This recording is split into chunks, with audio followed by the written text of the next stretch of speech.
Welcome to the third quarterly update of 2025 with Peace River Regional District Board Chair Leonard Hiebert. Chair Hiebert, thank you for joining me today for the third update of 2025. It's my pleasure, Caitlin. As we transition into fall, it's a good time to reflect on the progress we've made and start to look ahead. From the adoption of the regional growth strategy to productive meetings with provincial ministers, we're seeing results from our efforts that I'm happy to share these updates and advancements with our residents. All right. So to start us off, we have the regional growth strategy adoption. Congratulations for that. It is a landmark achievement. Can you tell us what this means for the future of the region? It was adopted on July 17th of 2025 at our board meeting. What this is high-level long-term projections, whether it is for population growth, economic growth, employment projections. There's 9 goals that were laid out by the community. As much as we'd like to say it was us as staff and elected officials that did it, it was the residents of the Peace River Regional that laid out these 9 goals. Community building, economic strength, agriculture and food, living well, infrastructure and services, ecosystem health, transportation mobility, climate resiliency, and regional collaboration. So over the next year, we're going to see staff starting to action some of these strategy items into what we're doing. And then, like every plan that we have in place, there's an accountability with an annual report every year. Wonderful. And you've also been advocating for the region with provincial ministers. Can you share some of the key priorities you've been advancing and any progress to report on those areas? Every September, we have what we call UBCM, which is Union of Municipalities of British Columbia. I wish they would change that one to local governments associations because that would make a lot easier. Every year, we meet with ministers to bring our concerns, our advocacies towards them during that time frame. This year, we had actually 8 items that we did. I'm not going to go through them all. I'll kind of take off the top. Resource development and economic growth. We had supported Tumbler Ridge in putting forward the Kanuma coal mine permitting. Getting that as pushed further. They got another what they call a bridge permit, which helped for small term or short term. But we're really looking on getting those certainty for those companies so that they can reinvest the funds so they can keep the mines going. Employment is going to be a big one. If we have any more mines shut down in our area, it's not going to be good for our economic growth.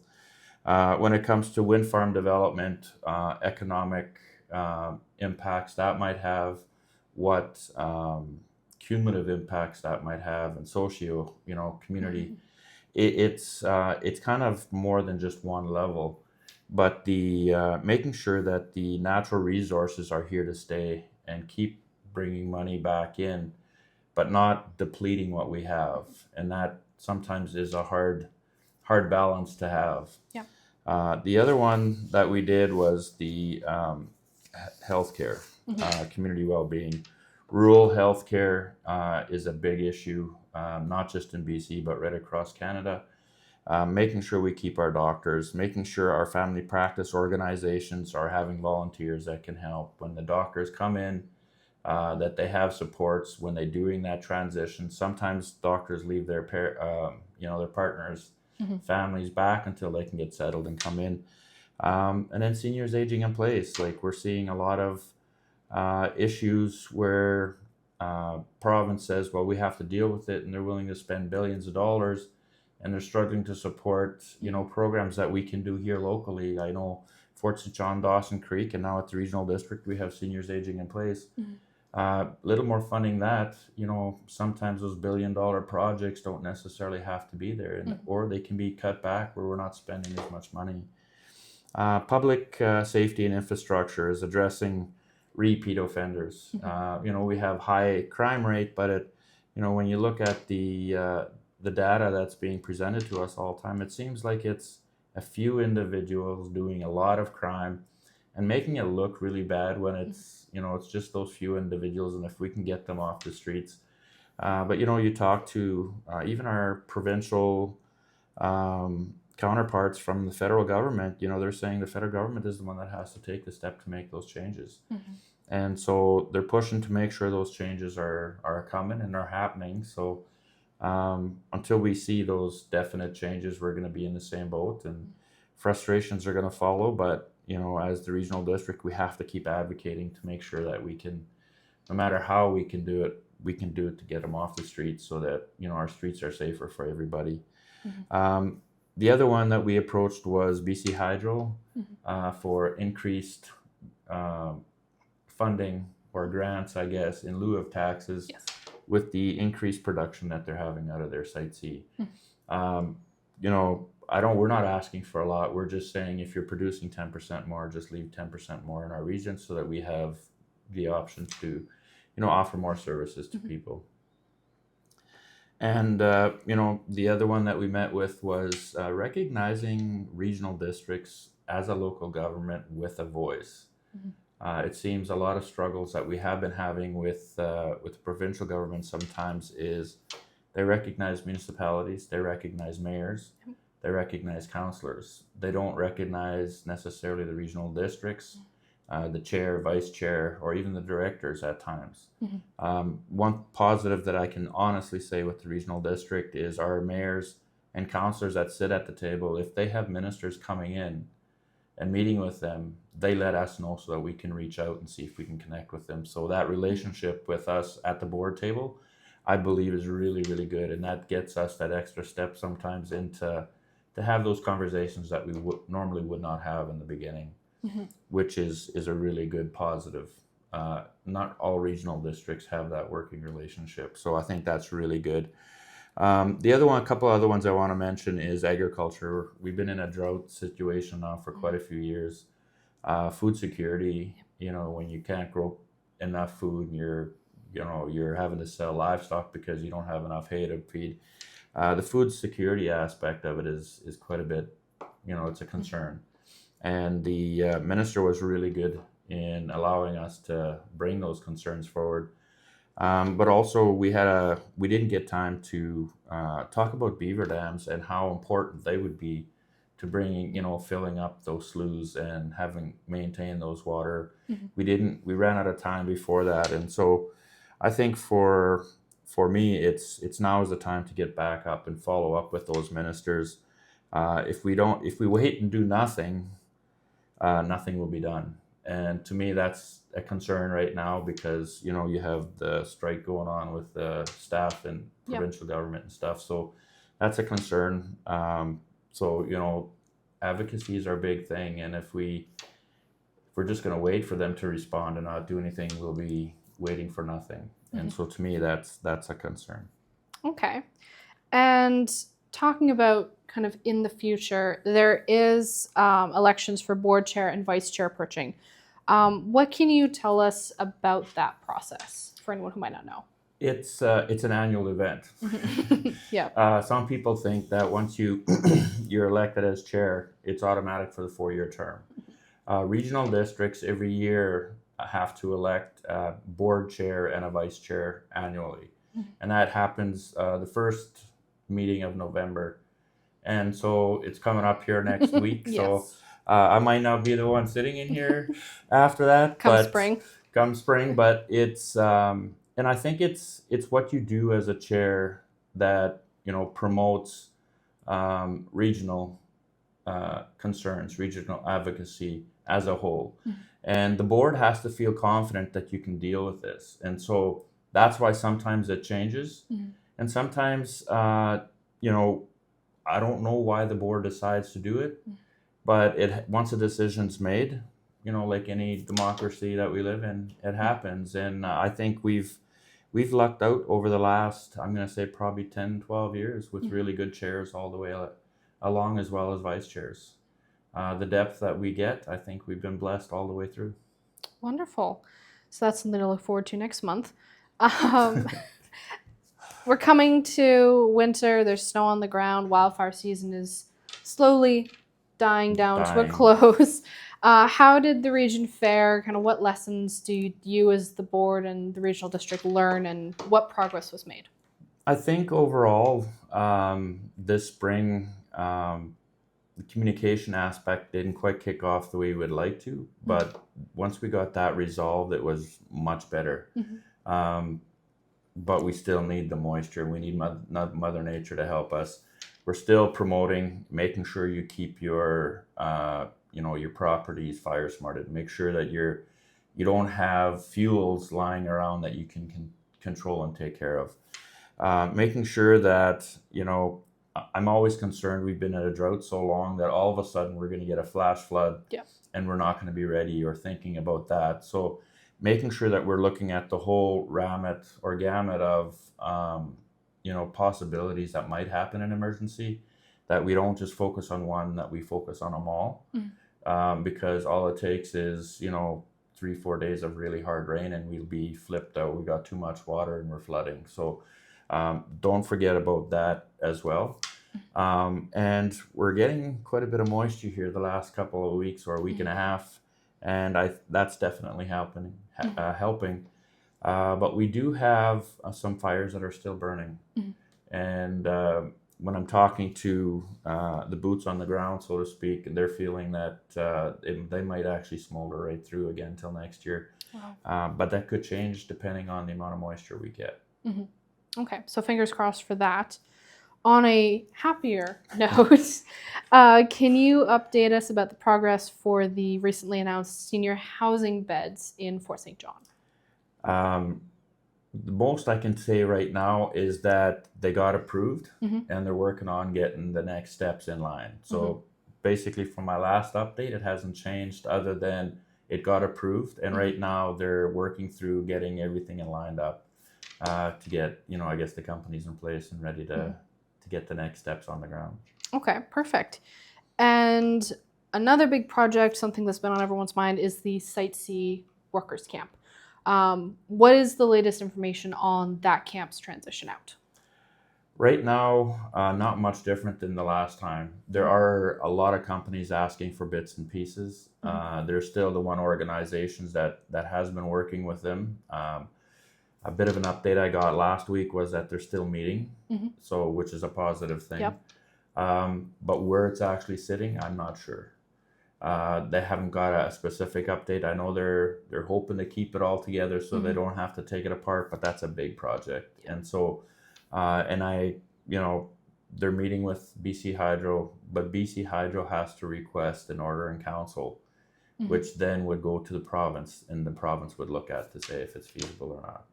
To keep, because right now the agreement that is in place is get it rid of it, we're done. Has to go. We gotta go. And so we're doing everything to support different organizations to make sure we don't see it in the landfill.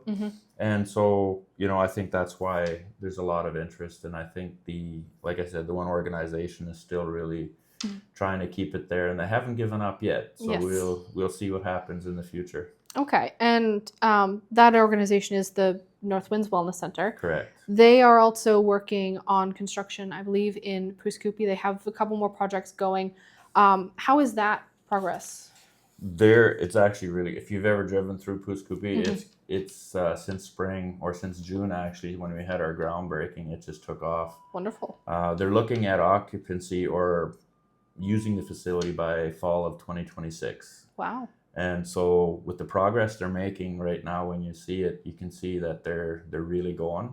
But I think the nice weather we've had in fall so far hasn't slowed them down much. So when it cools or gets cold, I think that'll slow down a little bit. But the progress is really, really good. And their target is, I'm going to say fall, because if it delays a little bit, it might be spring of 27. But I think their initial target right now is fall of 2026. Wonderful. I'm glad they're making such good progress. Another thing that PRD has been working on is strengthening communication with residents. How is that going, and how is the new website going as well? I know that was one of the things you were working on. Yeah, it got launched at the end of August, beginning of September. I've been on it quite a bit because I need to look for different things. I find it easier, but the one thing I found in this one is the search bar. I punch in what I'm looking for and it comes up. Basically it takes 3 steps down to one. Yeah. But it is user friendly. Tried getting myself locked out of there. It didn't work. So it tells me that when staff was really taking the information back from the residents and saying, we're not finding what we're needing, we need to take those steps. That communication piece is going to be crucial for residents that are looking for permitting, that are looking for bylaws. They're not going to have to spend an hour trying to find it somewhere on the website. So to me, it's really, really good. The accessibility is good, and the mobile friendly piece. When I'm working on stuff like that, I like to have quick access, and usually that's my phone because you carry that with you all the time. Yeah. And it works really, really well.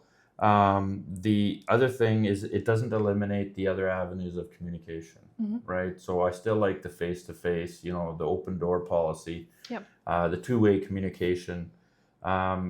It's just another avenue to make sure that, the transparency piece, I keep hearing on a regular basis is very important to the residents. And any government organization, no matter how good we think we are at communication, we can always do better.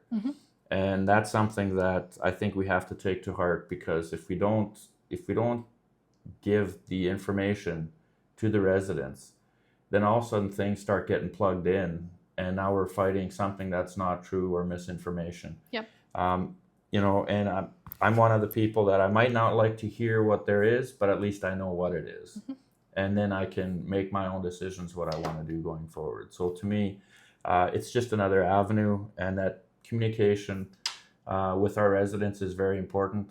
If they come into our office upset because of something that happened, we want to know about it. We don't want to, we're trying to figure out what they're saying and stuff. Like that direct approach, for me personally, is it's easy. I'm not guessing as to what's going on. And I think going back out to the communities and then talking to them as well, not shying away when there are issues. I think getting back into the community, having those, and sometimes it means rebuilding relationships. And that's not always easily done. But it has to happen if we want to keep that communication flowing. Okay. And kind of looking forward into the last chapter of 2025, what excites you the most about the winter season, and what are some of the remaining priorities for the PRD in 2025? Well, Christmas is coming, so that's always is one that really goes forward. Family time is very important to me, and I believe a lot of the directors on there as well. We have been working on the regional zoning bylaw, and that's something that, again, is another planning piece where we want the residents to be heavily involved in. The first phase, we had a lot of involvement, which to me is very, very important. It tells me that whatever we bring or what comes back to us is from the residents. Different, second homes. What does that look like? Spaces for storage. We have so much theft, so we've been getting a lot of DVPs asking for bigger areas to store our stuff so that, we can at least have it undercover. So all those and all that information coming back is very important. Hearing from residents so that we can set up what they're requesting and work within those parameters is very, very important. So whoever's seeing this, make sure you come in. And November, we have 15 different meetings that are already set up. Look on our website, get to the ones and get your input.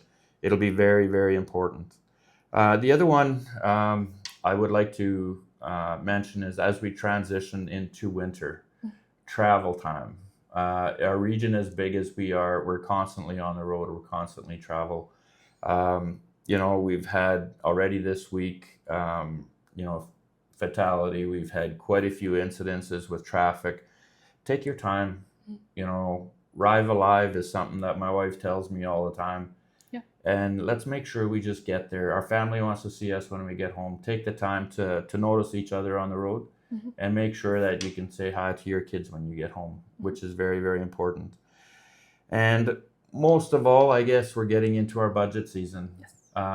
We started that in October, and it's not always easy when you have inflation keep going and you still want to keep the numbers at a half decent rate. And directors are working really, really hard with staff to make sure that we, our increases are going to be minimal. What can we do to change things? And sometimes we can, and sometimes we can't, and we have to have that explanation ready. For the last, I'm going to say probably 5 or 6 years, we've done a really, really good job of being stewards of our residents, taxpayers' dollars. And to me, we got to keep that going to make sure that our residents feel comfortable that we're using their money to the benefit of the whole region and what the services we do provide. So I think that kind of covers it all for me looking forward into the next quarter. And if I'm here again next time around, we'll follow up with that as well. Well, wonderful. Thank you very much for joining me today.